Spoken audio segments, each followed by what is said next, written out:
Gold hub తాకట్టులో ఉన్న బంగారాన్ని విడిపించి కొనబడును. అదే రోజు ఆన్లైన్ ధరకు కొని డబ్బులు ఇవ్వబడును. నమస్తే, వెల్కమ్ టు అవర్ ఛానల్. నేను మీ ప్రియాంకారావు. ఈ రోజు మనతో పాటు ప్రముఖ పొలిటికల్ అనలిస్ట్ అప్పసాని రాజేష్ గారు ఉన్నారు. వారితో మాట్లాడదాం. నమస్కారం సార్. సార్, ఇంతకు ముందు సీఎం జగన్మోహన్ రెడ్డి చంద్రబాబుపై వ్యక్తిగత దూషణలు చేయడం వల్ల నోటీసులు అందుకున్నారు. అయినప్పటికీ కూడా ఆయనలో ఎలాంటి మార్పు లేకుండా ఈ రోజు నిన్న పవన్ కళ్యాణ్ మీద చేసిన వ్యాఖ్యలు ఏవైతే ఉన్నాయో అసలు వాటిని ఏ విధంగా చూడాలంటే, ఒక సీఎం స్థాయిలో ఉన్న వ్యక్తి మరొక నాయకుడిపై ఇలాంటి పదజాలం వాడడం ఎంతవరకు కరెక్ట్ అంటారు? Not at all correct. అయినా సరే జగన్మోహన్ రెడ్డి గారి దృష్టిలో నేను ఈ రాష్ట్రానికి ముఖ్యమంత్రిని, 151 స్థానాలతోటి ప్రజలు నాకు అధికారం కట్టబెట్టారు. ఈ రాష్ట్రంలో ప్రజలకి పాలించే వ్యక్తిని నేను తిట్టినా కొట్టినా ఈ ప్రజలు పడి ఉండాల్సిందే అన్న భావనలో ఆయన ఉన్నాడు.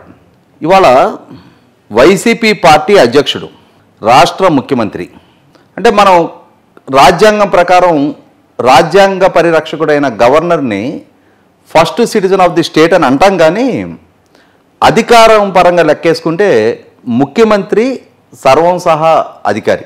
ఒక రకంగా ఈ రాష్ట్రంలో సర్వోన్నత అధికారం ఉన్న వ్యక్తి ఆయన నుంచి మనం ఉన్నతమైన ఆలోచనలు, ఉన్నతమైన ప్రవర్తన, ఉన్నతమైన భాష, ఉన్నతమైన పరిపాలన ఇవన్నీ మనం ఆశిస్తాం సహజంగానే. ఎందుకంటే 5 కోట్ల మంది జీవితాలని ప్రభావితం చేయగలిగే నిర్ణయాధికారం ఉన్న నాయకుడు కాబట్టి.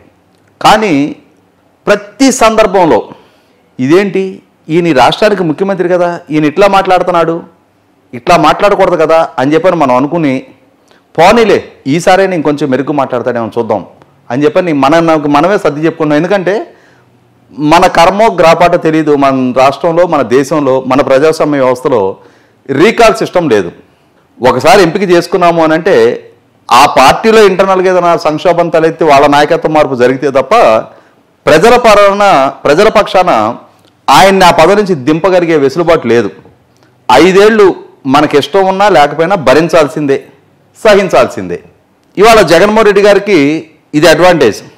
151 స్థానాలతో అధికారం దక్కింది ఆయనకి. ఆ దక్కిన వ్యక్తి అత్యంత జుగుసాకరమైన సంస్కారహీనత్వపు భాష ప్రయోగిస్తా, ప్రతి సందర్భంలో పరిధి దాటి వ్యవహరిస్తా. చిన్నపిల్లలకి విద్యా కానుక పంపిణీ సందర్భంగా ఒక సభ ఏర్పాటు చేసి స్కూల్ పిల్లలకి వాళ్ళ ముందు పవన్ కళ్యాణ్ గారి వైవాహిక జీవితం గురించి ప్రస్తావించి, ప్రతిపక్ష నాయకుల్ని, మీడియా సంస్థలని దుష్ట చతుష్టయం అని చెప్పని ప్రస్తావించి, సమయం సందర్భం ఉచితం అనుచితం అనేది ఆ సెన్స్ మిస్ అయిపోయారు ఆయన. మనం ఇదేంటి ముఖ్యమంత్రి ఇట్లా మాట్లాడటం ఏంటని చెప్పని మనం ప్రశ్నించుకోవటమే తప్ప నేను చాలా అద్భుతంగా పరిపాలిస్తున్నా, ఈ రాష్ట్రం ప్రజల మొత్తం మీద నాకు హక్కుభుక్తంగా నాకు అధికారం వాళ్లే కట్టబెట్టారు కాబట్టి ఏం మాట్లాడటానికి కానీ నాకు అధికారం సంక్రమించిందని ఫీల్ అవుతున్నాడు. విద్యా దీవెన సభ ఏర్పాటు చేసి నా వెంట్రుక బేకలేరు అని చెప్పని పిల్లలకి విద్యా దీవెన పంపిణీ కోసం కాలేజీ పిల్లల మొత్తాన్ని, స్కూల్ పిల్లల మొత్తాన్ని తరలించారు. రాష్ట్ర ముఖ్యమంత్రిగా కొద్దిపాటి విఘ్నత ప్రదర్శించగలిగే పరిణతి ఆయనకుంటే ఆయన ఏం చేయాలి? ఆ పిల్లలకి మీరు అద్భుతమైన కెరీర్ నిర్మాణం చేసుకోండి, మీ తల్లిదండ్రులు రెక్కల ముక్కలు చేసుకొని మిమ్మల్ని చదివిస్తున్నారు, మీరు ఏకాగ్రతతో చదువుకోండి, మీరు చదువుకునే టైంలో మీరు డిస్ట్రాక్షన్స్ పెట్టుకోవద్దు, మీరు ఆటలు, సినిమాలు ఇటువంటి ఎంటర్టైన్మెంట్కి టైం కేటాయించినా కూడా కెరీర్కి ప్రయారిటీ ఇవ్వండి, క్రమశిక్షణతో చదువుకోండి, మీరు తల్లిదండ్రుల ఆకాంక్షలకి తగిన విధంగా మీరు వ్యవహరించండి, భావి భారత పౌరులుగా ఈ దేశ నిర్మాణంలో మీ పాత్ర చాలా కీలకంగా ఉంటుంది, ప్రభుత్వ పరంగా మేము మీకేం సహాయ సహకారాలు అందించాలో అందిస్తాం, ఇటువంటి మంచి మాటలు చెప్పాలి. ఎందుకంటే 100కి 100 వాళ్ళు భవిష్యత్తు ఈ దేశంలో ఏ పుట్టలేపో ఉంటుందో చెప్పలేము. రేపు వాళ్ళలో ముఖ్యమంత్రులు కావచ్చు, అబ్దుల్ కలాం గారు లాంటి సైంటిస్టులు కావచ్చు, అద్భుతమైన క్రీడాకారులు కావచ్చు, ఆస్ట్రోనాట్స్ ఉండొచ్చు, సినిమా స్టార్లు అవ్వచ్చు, ఆ తరం నుంచే ఎదిగొస్తారు ఎవరైనా కూడా. అటువంటి వాళ్ళ దగ్గరికి వెళ్ళి నేను బొచ్చు బిక్కోండి ఇవే అంటే సంస్కారహీనత్వాన్ని ప్రదర్శిస్తున్న ముఖ్యమంత్రిని చూసి వాళ్ళు ఏం నేర్చుకోవాలి? ఓహో, ముఖ్యమంత్రులు అంటే ఇట్లా ఉంటారా? ఒక రాష్ట్ర ముఖ్యమంత్రి ఈ స్థాయిలో ప్రసంగిస్తున్నప్పుడు రాష్ట్ర ముఖ్యమంత్రి మీదే ఒక చులకన అభిప్రాయం ఆ తరానికి ఏర్పడితే ఇంకా వాళ్ళ క్లాస్ టీచరు, వాళ్ళ తల్లిదండ్రులు, ఆ కాలనీలో ఉండే పెద్దలు, లేదా ఆ స్కూల్ హెడ్ మాస్టర్ గారు, ఎవరికైనా ఇంక వాళ్ళు ఎందుకు మర్యాద ఇస్తారు? 100కి 100 జగన్మోహన్ రెడ్డి గారు ఒక రోల్ మోడల్గా ఉండాల్సిన వ్యక్తి ఎలా ఉండకూడదు అని చెప్పని వాళ్ళు ఆయన వెంక చూపించే పరిస్థితులు ఆయన సృష్టించుకుంటున్నాడు. నిన్న భీమవరంలో పరిధి దాటి ప్రసంగించారు. మనం ఇంకా కొంచెం పాలిష్డ్గా కెమెరా ముందు పలానా వారి భార్య భర్త అని చెప్పని కొంచెం పాలిష్డ్ పదజాలం వాడుతున్నాం. ఆయన రాష్ట్ర ముఖ్యమంత్రి హోదాలో ఉండి పవన్ కళ్యాణ్ గారిని ఉద్దేశించి ప్రసంగిస్తా, పవన్ కళ్యాణ్ గారు మీకు రాజకీయ ప్రత్యర్థి మాత్రమే, విధానాల పరంగా మీతో విభేదిస్తున్నారు, మీదొక రాజకీయ పక్షం, మీకు ఒక విధానాలు ఉన్నాయి, మీ విధానాలతో విభేదించటం అని అంటే మీకు వర్గశత్రువులు కాదు, కానీ జగన్మోహన్ రెడ్డి గారు వర్గశత్రువులుగా భావిస్తా. పవన్ కళ్యాణ్ గారిని హిట్టింగ్ బిలో ది బెల్ట్ అంటారు. అంటే మనకి బాక్సింగ్లో అయినా కిక్ బాక్సింగ్లో అయినా కరాటేలో అయినా వీటిల్లో కొన్ని ప్రాంతాల్లో కొట్టకూడదనే నియమాలు ఉన్నాయి.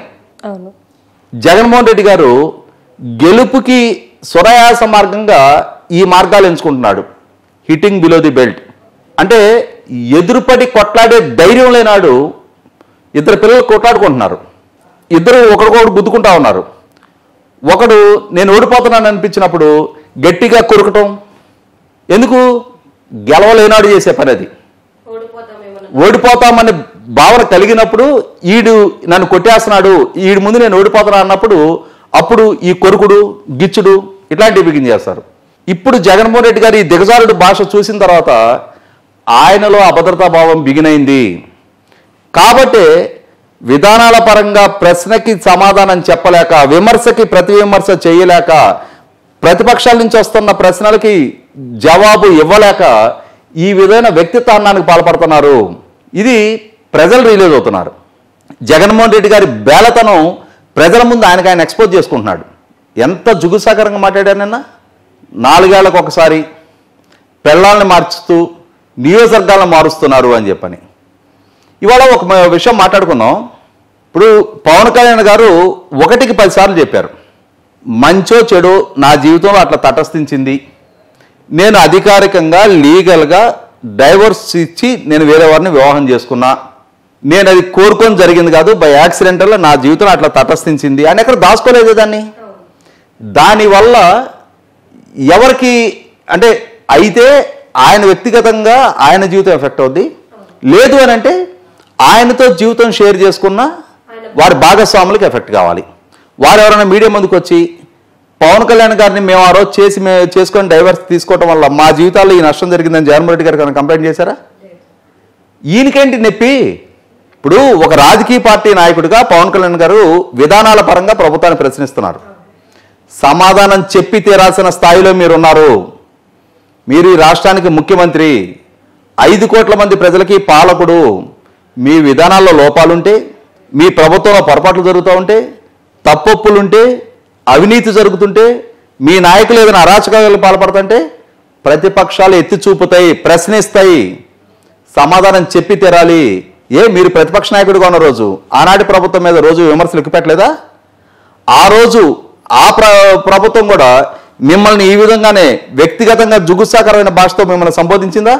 పట్టాభి ప్రెస్ మీట్లో ఒక పదం వాడాడు అని చెప్పని మీకు మీ శ్రేణులకు బీపీ వచ్చింది అని చెప్పని మీరే తెలుగుదేశం పార్టీ కేంద్ర కార్యాలయం మీద దాడి చేస్తే, అంటే ఈరోజు మీరు ఈ పదజాలం వాడుతుంటే మీ మీద బీపీ రాదా?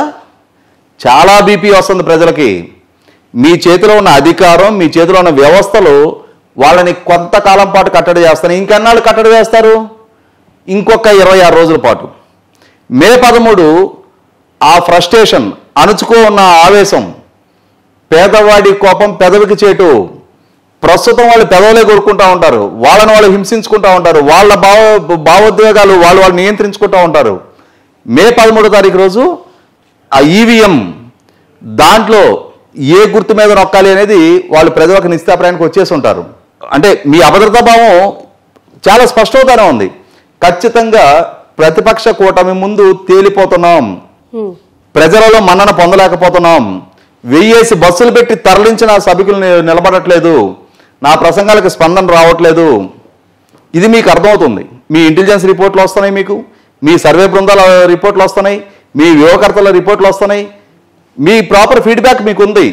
You are going to lose అనేది మీకు అర్థమవుతుంది కాబట్టి ఈ విధమైన పరిధి దాటిన పదజాలం ప్రయోగిస్తున్నారు. పదే పదే ప్రయోగిస్తున్నారు, స్థాయి మరిచి ప్రయోగిస్తున్నారు. దీన్ని ఆహ్వానించడానికి, ఆస్వాదించడానికి ప్రజలు సిద్ధంగా లేరు, మీ శ్రేణులు కూడా సిద్ధంగా లేరు. మీరే రిలీజ్ అవ్వట్లా. Right, thank you so much sir.